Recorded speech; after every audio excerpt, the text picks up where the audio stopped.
where we would do a three-pronged approach on mitigation. First thing would be that we would do a really high-end display, a permanent display of some sort, probably an outside kiosk at the Bronx House that would focus on Indian and Native American culture here in the Hudson Valley.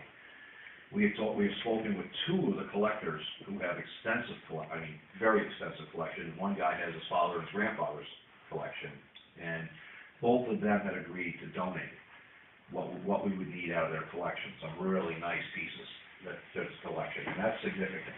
So we don't have any designs. We go through this process. That'll all be worked out. But imagine there will be some kind of permanent display. The second component of that will be that we will take and look for some of the artifacts and put them on display and actually donate them to the tribe in Wisconsin for them to put in their museum. Because it just seems kind of sad to me. It's their people and their history, and we're putting it all in dusty little boxes in our basements. They're trying to build their cultural awareness out there, et cetera. The third thing we've agreed to do is that we would fund a pot of money for a cultural exchange, and that could mean us sending either some of our teachers to the reservation to learn from them, or more importantly, once or twice a year maybe, they would bring their people from the reservation. The money would be used to have their people come to the reservation and speak to school kids, put on a program at the Bronx, a program on the general public one night. And we think that this is a far better use of the money to get something for everybody out of it. I got to tell you that when the woman came from the tribe, the cultural resource officer met us at the site, she was ecstatic. And in fact, word got back to me from the head of SHPO, that the guy who's the head of the division that sees this through the process of the cultural resources recovery plan. He said, Renee, after she was with you guys, that's all she wanted to talk about for 2 weeks is how excited she was. Nobody's ever tried to work with them up front. It's usually, and that's let's face it, that's what happens. By the time he gets into a permit and he goes to the tribe, there's very little leeway at that point in time. So, related to that, we are going to Wisconsin next month. Both the tribe invited us to come out and meet with the tribal elders, and to meet with both the tribal elders as well as their council, their tribal council, which would be like their board for the tribe. And we are taking, again, in our best faith effort to try to build this relationship between the Indians and us. We are going to take, Bob Halleck's going to come with us from the Historical Society, and Kurt, our archaeologist, is going to come with us. And you've probably been seeing the articles in the paper. We've been working with the schools about doing archaeology programs with the schools. And so this woman from Greenville who's been putting that together for us, she's a teacher, Cheryl, I think the last name in a second, she's going to come with us. So we're all going out there next month, and we've got it set up where the historians and Cheryl are going to go with their teachers and their historians and spend the day talking and about how we can do cultural resources. And Sandy and I are going to go meet with the tribal elders. And again, this is just the way business should be done, really, quite frankly. You can't just sit around the end of the day and put a whole big document together and have a bunch of people in Wisconsin comment on it. This is the way it should be done, proactive. I'm very excited by it, quite frankly, and again, we all have deep respect for the history around here, and I think it's just going to be great when we work this out. In fact, the state now is really... When you can put a face on it. Yeah, it is. And it's just going to get us a lot more out of this, That's what you do. We had a great meeting with the tribe. This is going to help us, and don't get me wrong, it has benefit for us too, because now we're not sitting there rolling the dice at the end waiting for our permits on what are the Indians going to say. We've now built a relationship. They understand we're sincere, and that we don't want just nickel and dime this. We just want to make sure somebody is affected. So we've handled the archaeology. At the time we were in the field, people said to me, "Well, what are you going to do about the view from Flint Mine Hill?" I said, "Nothing." They will take it back, and I said, "I got to remind you, this Flint Mine Hill is supposed to be completely off limits. In fact, it's taboo. If they had their way, they don't want you to even talk about it. Everybody around here knows it's there. This is not promoted as being here. If you look on the maps, you'd never figure out that it was there." I said, so if people are up there looking at this, we need to call a sheriff, because this is marked for trespassing. So where's the view issue of a bunch of bones or a bunch of old rock holes looking down on this? It's not like you're going, hold on, this is not like you're going to a historical site and now you're looking out over the valley. And they concurred, that'd be a good point. So, you can't tell people you can't go up there and look around and then worry about what it would look like if people went up there. It's got to be one way or the other on this. So, and they are well outside, believe it or not, we're well outside the buffer for our notifications and all the rest of it. We try to address it. So, two things, stormwater, archaeology. okay, we got both of those addressed. Third item was wetlands. No DEC wetlands on the property, amazingly enough, they do come up along the creek here a little bit. The only wetlands, this is the hatch marks you see here, and actually this one extends into here, I don't know why, but this, you see the darker gray? Yeah. They were wetlands today. 2 years ago, they were corn. Yeah. 2 years from now, they may be soybeans. These are not pristine by any shape, form, or fashion. These are wetlands that have been, the only reason we had to catch them in a fallow period where the purple loosestrife came up, and so being the purple loosestrife was in the wet areas, they were wetlands. We are gonna put the panels in them, and from, what will happen on this property is the rest of this, once we only start mowing this twice a year, and you know this, you know me, the forbs, the sedges, and the rest of that will start coming in, the wetland plants.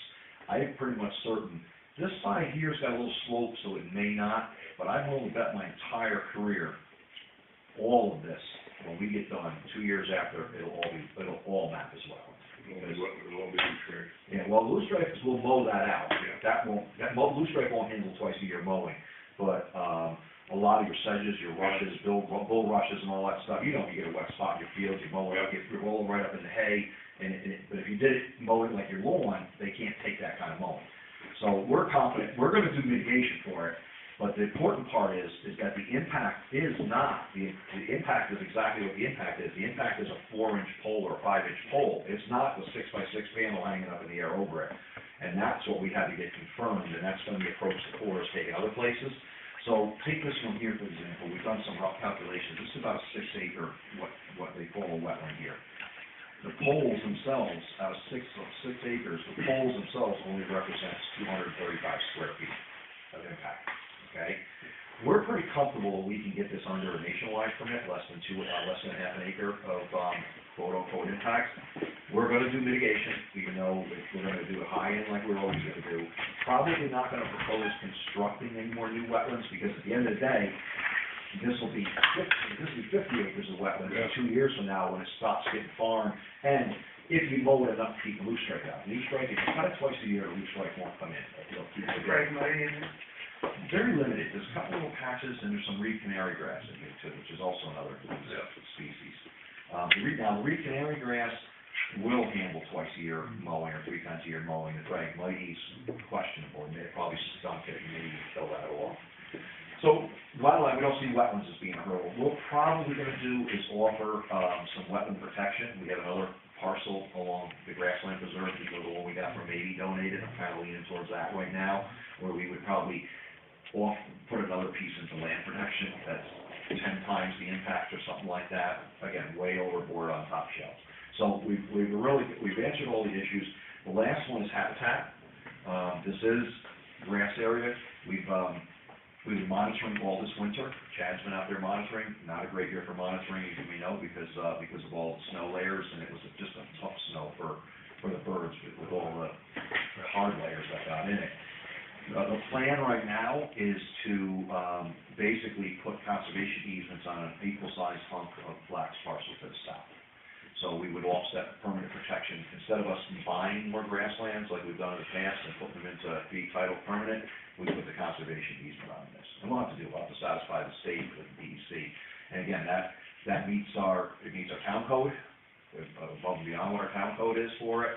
And if that works, if we had to buy another 100 acres, it makes our pro forma really tough on this. In fact, I don't know if we could do it if we had to outright buy it. But by doing the conservation easement, we still accomplish the same goal, and we have some secondary benefit, and we also keep that property on the tax roll. Even though it's only paying farm tax rates, it's paying something versus the grasslands which have come off, the tax rolls. So we really have addressed the 4 main things. Everything else would be, building a septic system for house size. We literally won't have more than 3 people there working at a given time, so it'll be a little raised bed system, 1 toilet. Again, traffic won't be a big issue. The site will be fenced for security reasons, as you can well imagine. It wouldn't take you much to go out there with a couple of wrenches and snips, and there will be security, 24-hour security. Lighting, it won't be all lit up at night, okay? There'll probably be some gates. Literally, we're going to probably right now, there's a existing driveway that comes in through the tree line here and goes over a culvert to this backfield. We're probably going to upgrade that culvert, put a load or two of gravel on the existing driveway, and that'll be it.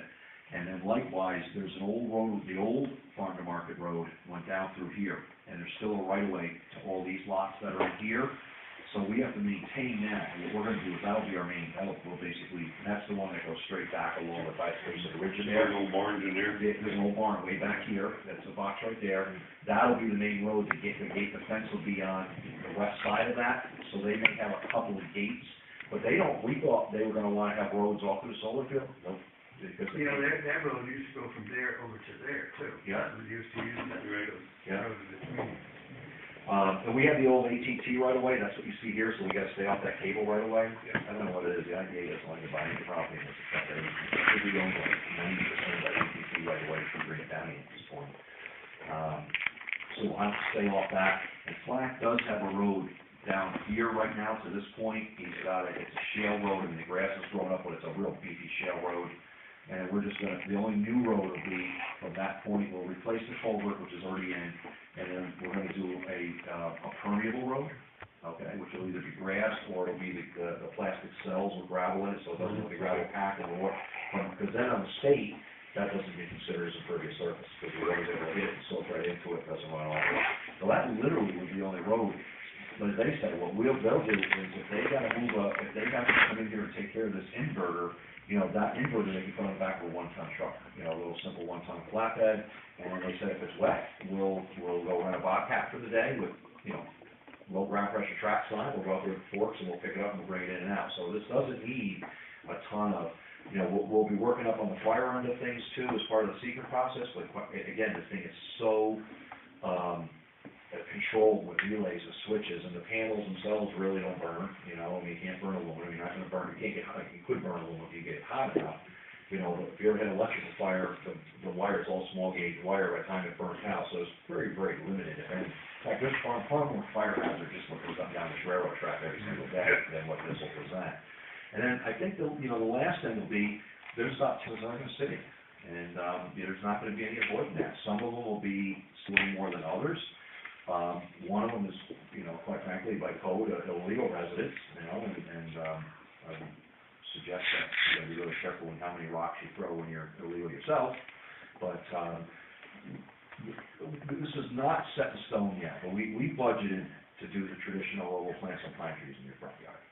And I thought about this more and more and more, and I said, you know, what a waste. Why don't we take that money, and each of these 10 houses, why don't we work with each of them to put solar on their own house? You know, and that, you know, so that'll be the pitch, I think, what we're gonna approach in the end. If you, like Kathy Ventura will have a deep, because she's sitting here, she's not gonna see this end here. You're gonna see a lot from there. Yeah, and the trees, and Greg will see some of it, but really with the trees that are out front of his yard, in the wintertime, you'll see a little more. This house here, we'll see some of it. Clearly, this one will see it. Myers down here, and again, depends on, you know, go to the edge of the property, crane your neck and look up in there, sure you will. You know, we'll address all of this in the secret process and the rest, but. Have you talked to the people on the old side? These ones? Yeah.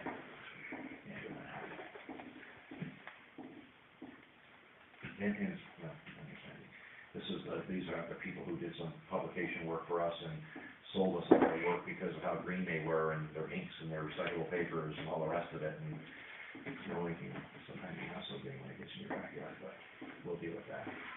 We talked with these people down here, they can't see it at all, this is where the... Riggers. No, it's across from where you go across the... Oh, yeah, there's yeah. that little place in the Yeah. back, they can't see it, and they go all the way around the back of the far field and stand at the property line. But, you know, there'll be about 10 houses that will be able to see it in some kids' fashion. I think Charlie Martin is. No, he's way up there, he's well past the wood line. Oh, you mean this new house? Yeah, no, Yeah, I don't know how. no, he can't see it. I've gone out and looked at where all the houses, because he can't see it. There's a house up in here, she can't see it either, she's in the woods back here, there's all wooded around her, there's a couple hundred What feet. about the Smith property down by the railroad tracks, down behind Charlie Martin is? Right on the railroad track. No, because this is that great big ridge, and don't forget, there's another big long field here that the institution owns. You know, that road's way the heck over here yet. Yeah. So, they're not gonna see it, plus she's on the other side of the tracks, so they're not gonna see it at all. Now, there's like 10 houses I can see it. And I mean, I went around and stood up at everybody's yard, and look to see where you see it, look at a map first, and